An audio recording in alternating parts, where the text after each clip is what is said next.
tukwaniriza nnyo mukwano gwaffe atulaba ku Lugonvuzi show tuli wano mu kibuga Kampala we tusinzira okuba nga tukuweereza kasita ndaba ng'omanya nti beera mulamu ne musawo Aida Nassolo tuba tugguse tubeebaza nnyo mu ngeri y'enjawulo abafaayo ne mutufiisiza akadde ne musharinga ku content waffe yonna abatemamu obutonotono obwa TikTok mwebale buli omu alina ekimunyumira naye gwa sharinga n'omuntu omulala ng'osharinga link ya video otukola bulungi.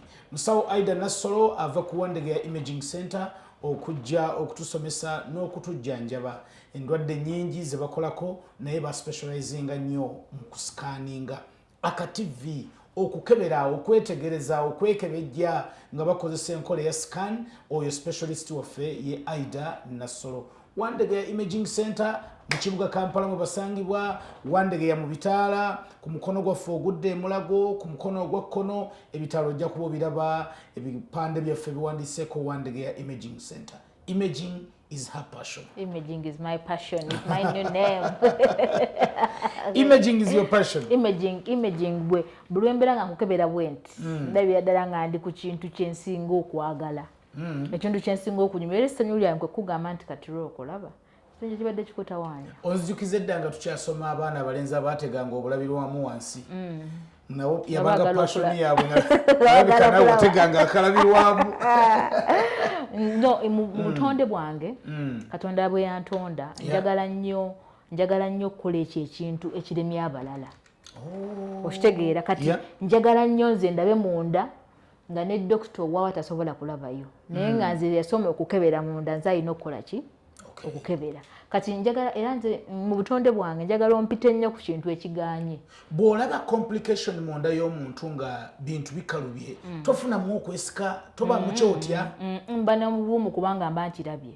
N'olaba munda wa Simon nga wavunze kati wendaba Simon nga Simon okimanyi nti osituuka eddakiika 2 tolina osobola kuŋŋamba nti musawo olimba kubanga mbeera nzirabye ddala Simon wa 2 wa 3 tamala ddakiika 5 okitegedde kati awo tolina wompakaniza because ze mba ndabye. Oyo ye Aida. Leero bassebo ne bannyabo tugenda kwogera ku bulumi mu kufuuyisa. Obulumi mu kufuuyisa abaami bangi mutuweereza messages nga mwagala tusomese ku bulwadde buno. Abaami basanga obuzibu mu kufuuyisa. Ng'atandika oluusi wakati mu kufuuyisa obanga amaze okufuuyisa. Edda baatubuuliranga obulwadde bw'abazira nga mu Luganda bagiyita nziku. Enziku, yes. Olinaga nti sirina nziku naye buli bwe nfuna okufuuyisa bwe nti tabbo ng'enzigira. Enziku ekyaliyo badde manyi yaggwa enziku gyeri. Sigyeyitira naye sigirabangako. Naye wali ogiwuliddeko. Babyogera sibirabangako. Nsabira buli musajja atulaba nakugamba nnyo. Alwale ku nziku. Nsabira musajja atulaba tabalamuko enziku eyo. Ng'ojja kwejjuza olunaku lwebaka n'omukyalo oyo. Okumumanya omanya nti gundi ye yansiiga enziku. Omukyawane waayise n'okyawawo. Naye nga ndi musanyufu nnyo nate kukomawo okuwasomesa abalayi baffe aba Lugonvuzi show. Tetubasuulirira era tukomawo nate mwebuuze mubuuze ntugamba katujje tubasomese because gwe mulimu gwaffe. Yes. Knowledge is important when shared. Omuntu ng'ofuuyisa just mazzi buzzi. Because urine is percentage ya mazzi ndoozi eringa 98. Urine? Urine is a combination of urea, uric acid and water. Amazzi obuzzi galuma gatya? Okufuka. Obulumi obwo buvaawa? That one twasomesaako ku kufukafuka. Why omusajja abeera afukafuka? Kibi? Kye twayita polyuria. Kibi okufukafuka? Frequent urination, yes, kibi. Naye omubiri gukola. Naye tugenda kwogera ku dysuria. Dysuria, this is pain which occurs before, during and after urination. Dysuria. Yes. Kwegamba omwami yenna afuna engeri y'obulumi nga agenda kufuka. Omwami afuna engeri y'obulumi wano ng'omusulo gukola ki? Guyitawo. n'omwami afuna obulumi ng'omusulo guweddeyo. Bwe tugenda okwogera tulabe ndwadde ki. Oba tunaabigatta n'obigatta musawo kubanga oggyeko ekyobulumi. Bwe nali omuto nali ntumbiiza. Kati sikyatumbiiza. Prostate. Obula musulo okuyitamu ng'oli oti. Anti naye emyaka gy'otuuseemu era seewuunya. Tugenda kukyogera. Kubanga sikyatumbiiza. Ndi mulwadde. Oyinza. Okutumbiiza bulamu. Okutumbiiza. Okutumbiiza, that means the normal urinary tract system is still working the way it is supposed to do. Yes. Kati nga tugenda kwogera ku ndwadde ez'enjawulo naye njagala tutandikire ku the urinary tract system. System y'omusulo eno yakuleetya. Urinary tract system etandika n'ensigo. The kidneys. Bwewo kidney. So kati tugenda kulaga omusulo gye gukolebwa. Okay. Ezo nsigo ez'omusulo ezitali ziri zi testicles ezaluli. Testicles zo baziyita ntula. N'ezino kidneys. Zino nsigo. Zino nsigo ziri ntula. Ziri ebeteri wamanga. Zino zisangibwa muno. Mu flank. Kati kidney eno yesengejja. The major function of the kidney is to filtrate right kidney. Kati kidney bw'emala okusengejja. Esengejja ki? Esengejja by'oba olonywedde. Buli kintu kyonna ekigenda mu mubiri kidney evunaanyizibwa okusengejja. Buli ky'oba onywedde caayi, mazzi, buli kimu. The major function of the kidney is to filtrate. Era bwe yali etondebwa eyina nephron.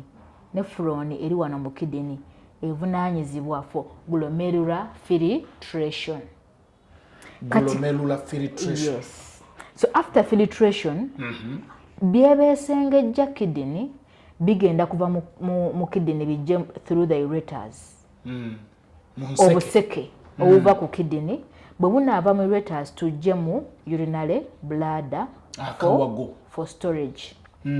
Byonna nga weebisengejjezza bijja kuŋŋaanira mu kawago. So bwe binaava mu kawago bijja kujja mu urethra. Ke kaseke akava ku kawago okufulumya ki? Omusulo. So kati kano kebikkiddwako. Ekikuta kyako kyowalanira nnyo. Nkiwalanira ddala ekyo. Kawali olina kuba mugiso. Kati wano tweyongerayo mu reproductive system. Naye olwaleero tetujagala gimanya eyo. Njagala kulaga lwaki walibadde olumizibwa nga ofuka. Ontugulayo omusulo gukoze eki? Gufulumye. Okay. Naye wansi w'akawago kano waliwo kye tuyita prostate gland. Kigambo prostate nkiwulira nnyo mu nnabaana. N'omusajja atandise okufuna nnabaana. Ye nnabaana y'omusajja. Kubanga olaba prostate eno weetudde we wali the uterus mu mukyala. Because naffe uterus eri wansi w'akawago. Kati wano wansi w'akawago k'omwami prostate yetuddeyo. So ekitegeeza endwadde ezisooka ezigenda okuleeta nti njagala kufuka omusulo ne gutandika. Oyinza okugamba omusulo gunnuma naye mpulira ne muno mu sides munnuma, oba nti ngenda okusindika bwe nti omusulo ne mpulira eki? Obulumi. Yes, endwadde ezisinga tuziyita urinary tract diseases. Urinary tract diseases. Urinary tract infection. Okay. Nze ngenda kugera ku diseases. Kitegeeza any disease obulwadde bwonna obukosa the urinary tract system buleetawo ki? Pain. Kati kantandike ne pain during. Tusooke ne during? Before. Tusooke na before. Pain before. Tugambye omusulo guva eno. Ebiseera ebisinga obuwuka bugenda kuva wano. Jjukira osobola okubujja ku mukyala, osobola okubujja mu ttooyi, osobola okubujja gwe kennyini n'obwejjako obuwuka n'obuyingiza into other system. Kati penisi eno wenaapiikinga obuwuka bugenda kutambula through the urethra, butambule through the bladder, butambule through the ureters, bugende paka the kidney. Mu nsigo. kati bwe bunaagenda mu kidini buno obuseke bugenda kutandika okulya kidini. Jjukira kidini yeeyo okukola okusengejja. Kati ekitegeeza obuwuka bwe bunaalya kidini ogenda kufuna obulwadde tubuyita pyelonephritis. Obulwadde tubuyita batya? Pyelonephritis. Pyelonephritis means inflammation of the nephrons. Is a kidney. Nti inflammation of kidney eno erwadde. Obuwuka buno bugiridde. Kati obunaala jjukira egenda kukola obubwa. Bw'enaakola obubwa egenda esengejja n'amaanyi mangi, eventually n'otandika okufuna pain. Pain etandikira eno era gamba pain ennuma mu nempulira ng'eyita mu nsi. Nembulira nga enseke zino ziringa ezinnuma. Kati yes, yobola omuntu agenda kufulumya omusulo nga guli dark tea colored urine ng'omusulo gwo gulinga kyayi. Because eno amazzi gennyini geegasse n'obubwa buli obulimu olusaayisaayi ne bireeta kkala endala.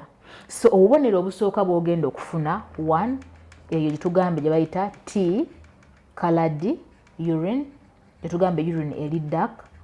2 omusulo ogulinga kyayi. 2 smelly urine. Omusulo tegulina kuwunya. Omusulo nga wali ofuseko mu bucket n'aliranye n'ayagala aveeyo. Mukwano gwange yakyama mu kiyigo. N'okuflashinga n'aflashing. Yes. Naye nagenda ogenda mu kiyigo nga kiringa kye bataddemu ettabbu endala. Pyelonephritis.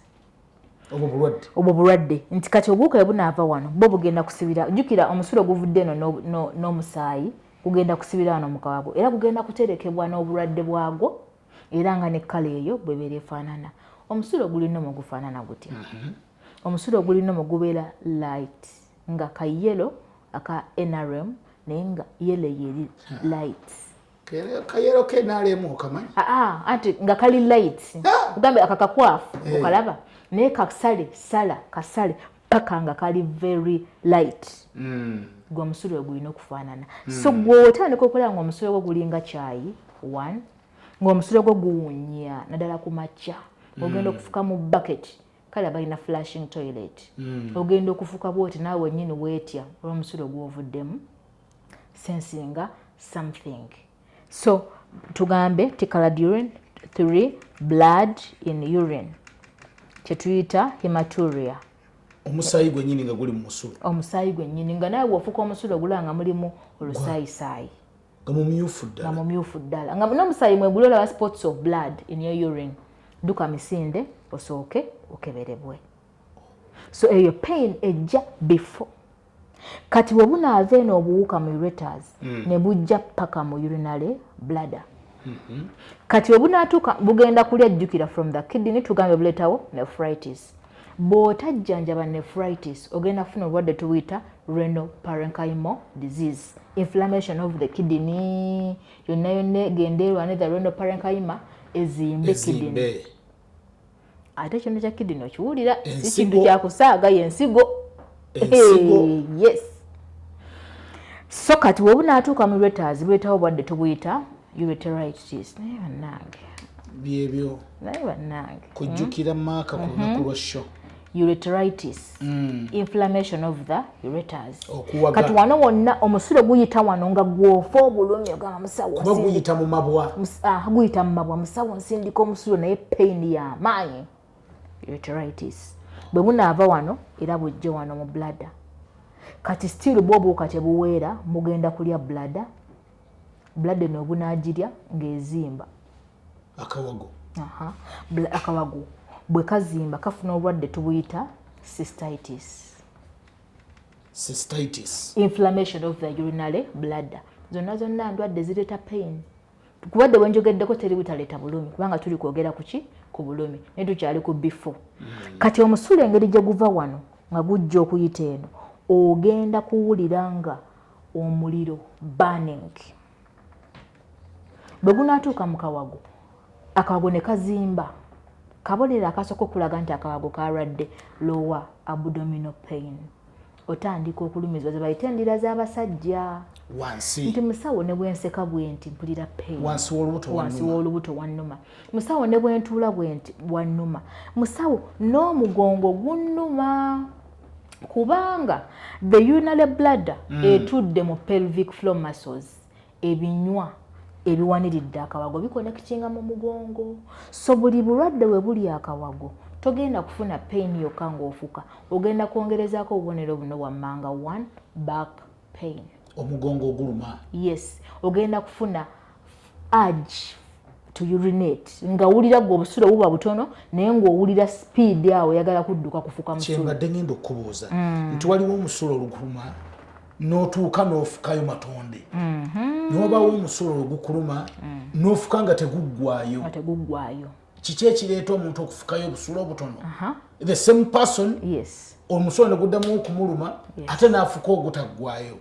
Kiki inconsistency eyo mu kufuuyisa volumes ezo? Era inflammation of the bladder. Bladder eno buli weerwala nga bwe tugambye nti ezimba. Space ezimba edda munda bweti. Space y'omusulo eno neekola ki? Neekendeera. Kati obusulo bugenda okutuuka mu muno, however small the urine is, owulira gwe oyagala kufuka. Kyokka ogenda okufuka omusulo guno n'obusindika nga bukuluma 1 ate nga butono, frequent amounts of urine, nga gwe owulira buli ddakiika njagala kufuka. Okwagala okufukafuka buli ddakiika tukiyita urinary frequency. Okay. Okwagala nga there is urge nga buli ddakiika gwe omusule gukuluma n'oyitawo eddakiika 5 osobola okwefukira, tukiyita urinary urgency. Kuba nti ebiziyiza nga byakutuka. Kati kana akawago gugenda okufuluma wano, gwenyigiriza okufuluma kubanga akawago kazimbye. Eventually n'ogenda okulaba ng'olina ki? Ng'olina pain. Bonna amala urinary urgency wakyo tuyita dribbling of urine. Dribbling kwe kutonnyeza otusulo. These are other signs ezaccompanying pain. Ng'otusulo tu naye nga tuvaayo nga obeera muto eddakiika nga 2 ng'osindika musulo. That is cystitis. Cystitis erimu acute ne chronic. Kyenagambye walinze akebera ngenda kugamba Mr. Simon, eno acute, eno chronic. Chronic bwe kubanga obulumi bukulemeddeko. Era bladder weenaabala tulina kye tuyita chronic bladder pain syndrome. Chronic painful bladder syndrome. Bladder neerwala, neezimba, neegenda kye tuyita interstitial cystitis. N'obeera n'obulumi buli ddakiika tebuvaawo okusinga ddala ng'ofuka ne mundira muno. Oluganda lwe bayita olukonvuba, obulwadde obutavaawo. Nga chronic pelvic pain syndrome. N'obeera nga pain, gwe ne pain muli ba Luganda. Blood eno. Munnange otuuka n'okimanyi. Naye kinneewuunyisa. Blood eno y'ekintu ekikyasinze obwangu okujjanjabwa. The moment you think it is chronic cystitis, the treatment is as simple as ABCD. Woofunira eddagala bw'oti mu nnaku 3 oba ne improvement nga kumpi ewonye. Naye bw'ogigayaalirira pain yennyini gwaba akoze eki? Gwaba agyesibye. Ate ensigo? N'ensigo ndwadde ze twogerako zonna zijjanjabwa because ziva ku buwuka. Okay. Most commonly E. coli obuwuka, tuyina mycoplasma microorganisms, tuyina chlamydia microorganisms, tuyina gonorrhea ezo gonokoko microorganisms. Obwo bonna obulwadde buwona because temuli cancer. Abantu betuwulira abali ku level y'okukyusa ensigo naga nti ensigo zavunda, ensigo zaggwawo. Abayagala bugayaazi abayagala kidney negenda mu renal failure. Zino zenjogeddeko they are diseases of the kidney, but if not managed well, the kidney ends up in renal failure. Bw'otazikolako bulungi ensigo kakana efudde nefa kituyita renal failure. When the kidneys fail, they cannot function by themselves, ogenda mu dialysis. Kankibuuzeemu katono. Abamu batugamba nti omwenge gutta ensigo gutya? Yes, omwenge of course. Ochekeneza buli wonywa omwenge obeera ofuuka n'obeera ng'ofuuka n'obeera omwenge, the toxins that go into the body will acted on by the liver ekibumba ne kidneys. Kati kidneys ziba over functioning. Obeera ofuuka n'ofuuka. Kati if you do that one every day, you're bringing damage to your kidneys. So kati abanywa omwenge nkendezeeko onywayo eccupa emu wiiki. Because this is your health. Wagamba banaziika n'ebiguni nga biramu, but buno bulamu bubwo. okitegeera bw'ofa ng'ofa. Okay. Yes, katugende ku ndwadde ezireeta pain during wano ng'omusulo ofuka kati before tutuuse wano during omusulo olwo guba guyita wano kati obulumi okuva wano okutuuka we gufulumira maama okubye kawanvu nnyo ate kati omumpi kiki oba ogenda okukola kawanvu nnyo akantu kokubya omukyala yawazizza ekibuuzo awo naga amusawo osomesa ku basajja abo abalina obuntu obumpi nga weobeera naye owulira ng'agondera ddala ng'olinga aline mukyala munno kyobola nkubye kawanvu saagala sapootinga kasobola okgejja anti singa kaba kakola bulungi waliwo abatunda eddagala ly'ekinnansi simanyi bawanvuya simanyi penis enlargement is it applicable mu kisawo teririyo eddagala penis enlargement babikola batya teririyo the penis is full of kati nga bweri wano penis erina two muscles two major muscles this corpus cavernosum neno corpus spongiosum kati wano binywa byokka ne kano ka urethra so ekitegeeza emisuwa gino njijjula lwa musaayi kati gwogenda kugejjesa biki ogenda kuddira mu muscles ogenda kuddira mu muscles zino zoba opampinga so teriyo era the body has to gain back its normal mechanism okusobola okweneraginga ki penis.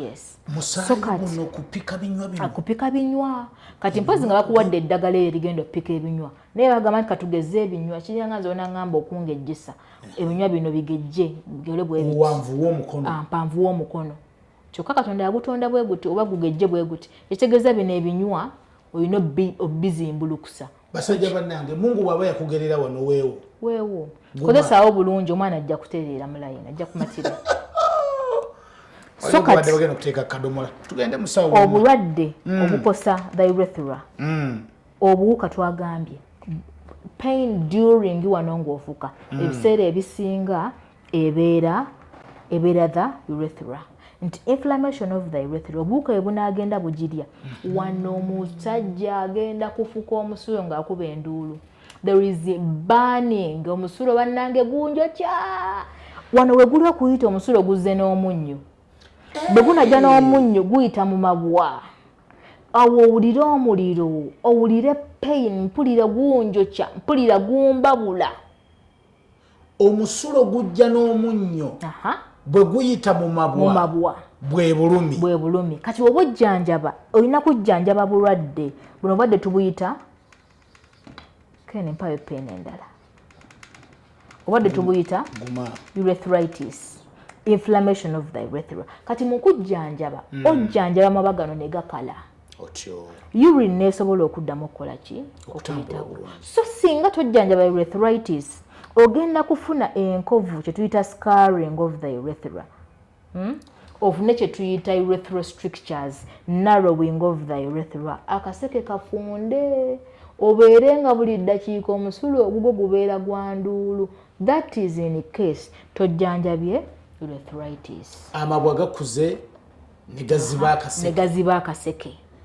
tuyitawo tutini ate nga tukuluma kubadde ebbwa teliwonye so kati bwojjanjaba amabwa gawona omusulo guyita obwisi n'otiiriisa bw'obwadde bw'obugaaye ne bugenda nga butandika ng'obusaaga so tunumirira eno bwenfuka tunumirira ogenda okulaba nga pain eri serious ogenda okulaba nga pain yeeyokola ki yeyongera bweyongezi nina obulwadde bwenzijukira bwe nali omuto ate buli nnyo mu basajja osanga omusajja ng'avaamu otusira mu kapenisi tujja pass discharge yes amasira ago gavaawo pass discharge ebadde tu urethritis oba balanitis inflammation of the penis balanitis guno omutwe guno ogwa penis gugenda ne gulwala kati muli munda amabande gabanga agavunda penis ogenda okugiramu bwoti ng'evaamu amasira ago ng'evaamu discharge gaba gawunya n'okuwunya sometimes abamu gawunya amala gaba tegawunya gawunya singa this obadde ofuka current n'obeera nga tebyewonya byokka teri obulwadde bwewonya bwokka obulwadde bumanyira omubiri n'obeera nga awonye the disease is getting into the body golowooza nawona kumbe kirikola other complications in the system. So bw'olaba otusirasira dduka misinde because bino byebadde tugambye nti byogenda okukebera ojjanjabirewo owonerewo mangu ddala kubanga ate bibadde tosobola byewala mpozi ng'oli mufaaza. obulwadde buno bwakikaba si bwakikaba? Buno obulwadde busobola okuva ku mukyala oba mu ttooyi. So si buli abulwala nti alwadde endwadde si buli abulwala nti aba yayenze no. You can get them from the toilet oba twakyogerako nti obuwuka busobola okuva mu anus ne bwakusesingayo urinary tract system. Obwalina obeera mu anus obuvaayo ne budda mu kawago buba bulina okukolezinga ki damage. Kati tukiteeke mu nkola nti bw'olabanga okufuuka kukuluma during arthritis era gw'olina okudduka n'okola ki tokebera musulo gwokka waliwo bannagenda kibuuza musawo ffe nga tukebera musulo gwokka. Don't check only urine eyagala kebera musulo gw'ofulumya mulimu buwuka ki naye urine tegenda kubuulira olina disease ki. Disease urethritis, prostatitis, cystitis, pyelonephritis ezo endwadde. Naye urine teri urinalysis era egambeko nti olina prostatitis no. Egenda kugamba mulimu plus bayanjaye plus nga tevaamu kumbe olinamu ki disease. Tugende ku after. Pain obubonero tubutegedde. Yes. Pain after urinating. Pain mu mwami because tugenda kugera ku bakyala sorry tulabidde okugamba bano baami abaami bange abalungi byebyo jokeno mpya no zimpeere ddala. Yes. Pain ejja after urination kyondo kikwate ebiseera ebisinga the problem is the prostate gland. Kiddemu the prostate gland. Mugabe pain ejja after urination ebiseera ebisinga ebivadde kuki ku prostate gland. Prostate etudde wano obuwuka era ebunava mu kaseke ne bugenda mu kawago ne buva mu kawago ne bujja ne bwesogga prostate. Prostate eno egenda kuzimba bweti ogiraba. Prostate bwezimba esindisa akawago kano kyokka akawago kesindika kalimu omusulo era obuwuka ebunagira prostate egenda kwenelajinga the normal volume of the prostate eri 15 to 30 cubic centimeters. Kati wano egenda kuzimba esukulume ku 30 esibiremu 40 esibiremu 50 sina kindi egende mu 10. Kati pain ejjetya buli prostate bwezimba ezimbe lwaki olw'okuliibwa obuwuka egenda kufuna obulwadde tubuyita prostatitis, inflammation of the prostate gland. Kati bwezimba enyigiriza the surroundings bwenaazinyigiriza 1 egenda ku affectinga the bladder 2 egenda ku affectinga the urethra esindiikiriza kana akaseke omusuyo ne gubeera nga nagwo guyitawo ne pain ey'amaanyi. Kaakati prostate eno era wenaaba egeze obubonero obulala dysorgasmia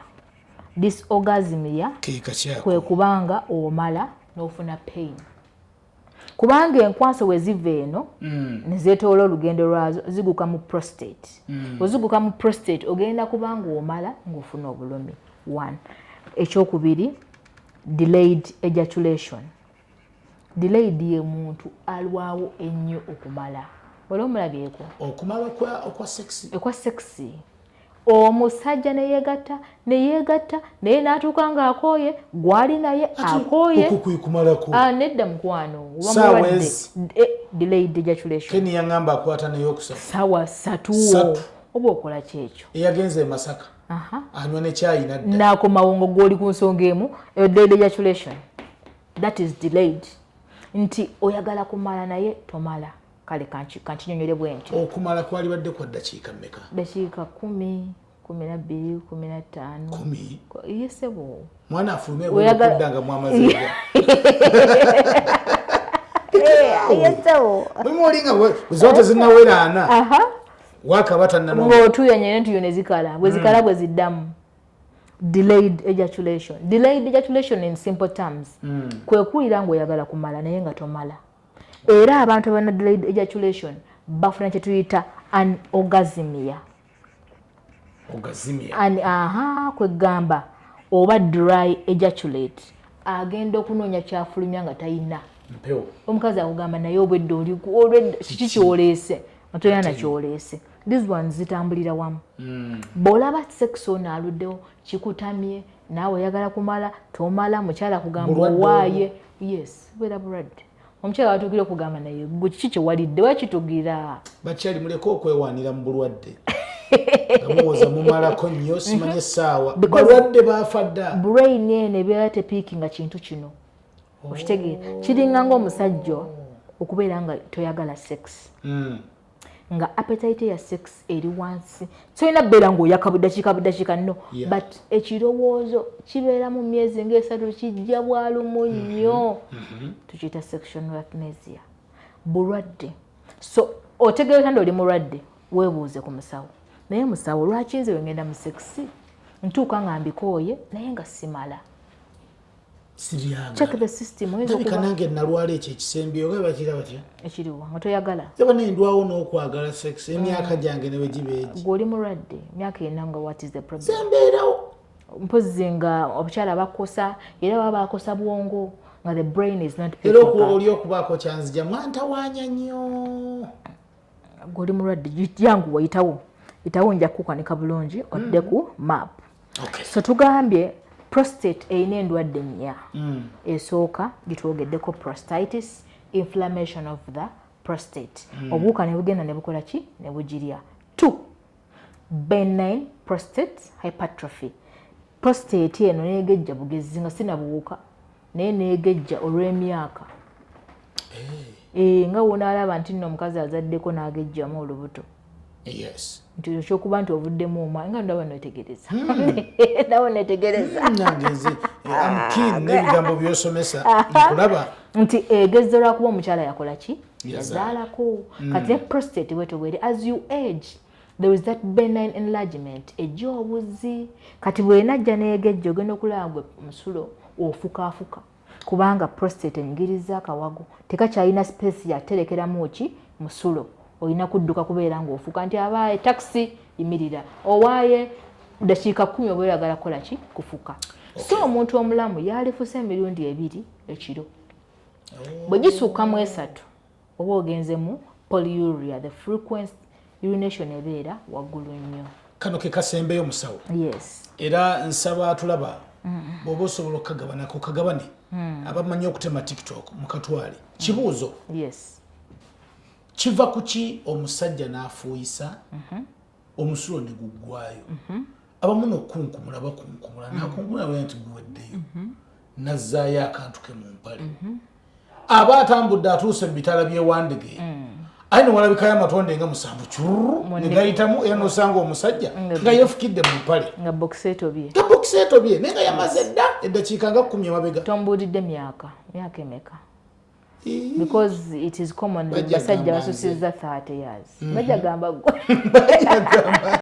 kiva ku kyekyo kiva ku 1 bladder diseases nga tubagambe nga bladder yo yakendeera kati obusulo buno bugenda okufuluma ne bulaalira buviolata bwokka so omusajja alina muwali badde ovuga n'omala era bladder neekalirawo n'owulira nga naawe guweddeyo naye waliwo afuka n'obusindika nga butono butonya ate nga teguggwayo oba wakavaayo olibulaba ng'ozzeeyo era tuba tukebera scan tukola kye tuyita pre-void ne post-void. Pre-void tukebera nga tonnafuka njola omusulo gw'olinamu ne tukebera prostate ne tukebera akawago ne tugamba genda ofuke ne tugamba komawo tukole post-void. Tugenda okebera tugamba there is post-void residue nti bwafuka teguggwamu omusulo ogusigaddemu gwenkana bwe guti. So kati painful urination ensonga endala nnyingi nnyo nga bladder stones, obuyinja mu kawago, obuyinja mu kidney, obuyinja mu kawago tukiyita urolithiasis, obuyinja mu kidney tukiyita nephrolithiasis. Naye kola ebintu bino bisatu bw'oba olina painful urination. 1, sooka ogende bakukebere. Tugenda kola scan za mirundi 2. Wonajja ng'olina bladder problems tujja kola pelvic scan eraba bladder ne prostate. bwe naaba terabye tweyongereyo kye tuyita transrectal ultrasound scan. Eno transrectal scan eyita mabega mu anus ng'eyagala erabe akawago bulungi nnyo, ng'eyagala erabe prostate bulungi nnyo. Okufuuyisa nga akasolo tekayimiridde bulwadde? Mbadde kamalize investigations nkiddemu. So wonna aba ku transrectal ultrasound scan, ezo zonna investigations ezikuyambako okumanya ekirwadde ekikola ki ekikutawaanya. Ekyokusatu okole kye tuyita cystourethrogram, tugiyita CUG. Olabe lwaki omusulo gukuluma, olinamu enkovu, olinamu obuyinja somewhere, eyeba x-ray ekubala pelvis region ey'omwami okusobola okunoonyereza ensonga ey'okufuuka nga omusulo gukuluma eviira ddala wa. Bwe tunaamala all these investigations ogende mu lab okole kye tuyita PSA, prostatic specific antigen. Obwo bwonna onoonyereza tonnafuna wadde empeke, tonnanywa Habonage, anti abaami mwagala nnyo habo. Nga tonnanywa cupa ya Habonage, sooka oyite through investigations omanye obulwadde. Ojjanjayo ng'omanya nze ndi ku prostate nno, bannange prostate ennuma, bannange bladder yennuma, before any medicines. Weegendereza okumiramira ebiddagala mu mubiri gwo byonoona system. But either first investigate before taking any treatment. Mwabali manchi muli mpanze Aida Nassolo. Akasembyeyo. Wadde ombuuza omwami okufuuyisa nga penis teyimiridde. Bulwadde? Naye penis ofuuka ekoze eki? Madde manyi erina okuba nga eyimiridde. Mulimu abafuuyisa ng'eri eti. Ng'ekoze eki? Ng'eri down. Oya ng'eri down etya? Teyeeguludde. Oyo aba myaka 8 nga penis yonna yonna yalyako bye yalya byasigala bya musaayi muto. Mubeere bulungi, ye musawo Aida Nassolo owa Wandegeya Imaging Center. Enamba yange. Enamba ya Wandegeya Imaging Center eri 0705 25 14 59 0705 25 14 59 beba nafa ba Wandegeya Imaging Center. Tukomawo ku bakyala, painful nation mu bakyala. Indeed. Beera bulungi tova ku Lugonvuzi Show.